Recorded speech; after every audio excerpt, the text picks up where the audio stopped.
છોટાઉદેપુરમાં જોજ ખાતે નદી કિનારે આધાર કાર્ડના જથ્થા મળ્યો। છોટાઉદેપુર જિલ્લાના જોજ ખાતે એક ચોંકાવનારી ઘટના સામે આવી છે। અહીં નદીના કિનારે આશરે 150 થી 200 આધાર કાર્ડ ફેંકી દેવાયેલા હાલતમાં મળ્યા હોવાનું સામે આવ્યું છે। આ આધાર કાર્ડ લોકોના ઘરે પહોંચવાની જગ્યાએ નદી કિનારે ફેંકી દેવાતા લોકોમાં આશ્ચર્ય તેમજ નારાજગીનો માહોલ સર્જાયો છે। ગામના જાગૃત નાગરિક દ્વારા આ ઘટનાનો વિડીયો બનાવી સોશિયલ મીડિયા પર વાયરલ કરવામાં આવ્યો હતો। હાલ આધાર કાર્ડ કોણે અને શા માટે ફેંકી દીધા તે તપાસનો વિષય બન્યો છે। આ ઘટનાની ગંભીરતાને લઈને ગ્રામજનોમાં ચર્ચાનો શરૂ થઈ છે અને જવાબદાર તંત્ર સામે પ્રશ્નો ઉભા થયા છે। પહેલા પણ આધાર કાર્ડ પકડાયા પણ કોઈ સરકારે કોઈ કશું કીધું નથી।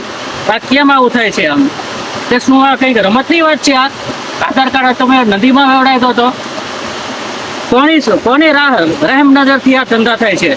આ જો આધાર કાર્ડ બધા આ પડ્યા છે, આ હાઈસ્કૂલની બાજુમાં મળ્યા, 4 દિવસ પહેલા પાછળ મળ્યા હતા, આજે અહીંયા મળ્યા આધાર કાર્ડો। જો આધાર કાર્ડ, આ કોનું આધાર કાર્ડ છે? જો આજે 27 તારીખ થઈ છે પાછી। આજના સમાચાર સરકાર કેવી છે કે શું છે ખબર નથી પડતી। કેમ તમે કાર્યવાહી નથી કરતા? તાત્કાલિક આવો, હજુ નદી આવી નથી, નદી આવતા પહેલા તણાઈ જશે ભાઈ। અમારે જો તમે કહેશો તમે સબૂત લાવો, આવો જુઓ કોણ છે તંત્રના જવાબદાર વ્યક્તિ। પોલીસ સ્ટેશનમાં કેમ કેસ થતો નથી? પહેલા પણ થયું હતું તો પતી ગયું। બીજા આધાર કાર્ડ ક્યાંથી આવ્યા? જો આધાર કાર્ડ એક નામ છે, આધાર કાર્ડનું એક નામ છે હિરલબેન રાઠવા, પલળી ગયેલો વંચાતું નથી, હિરલબેન રાઠવા રોજ ઘોડી ફળિયાનું છે પાછું, આ ઉંદર ફળિયા। આવા નવા આધાર કાર્ડો કેટલા છે જુઓ તમે। હા, કેમેરો મારા બાજુ, આ બધા આધાર કાર્ડ, આ કેમ આની બાજુ કેમેરો માર।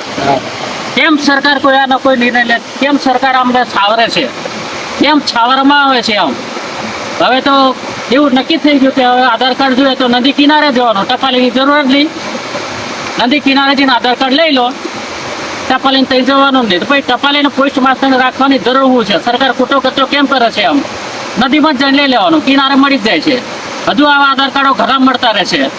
આજની વાત છે 27/8/2025ની બુધવાર સાંજનો સમય છે। કેમ કોઈ કશું બોલતા નથી તંત્રવાળા? આ બધા આધાર કાર્ડોનો એ જ શૂટિંગ કર લોકલ તંત્ર નદીનો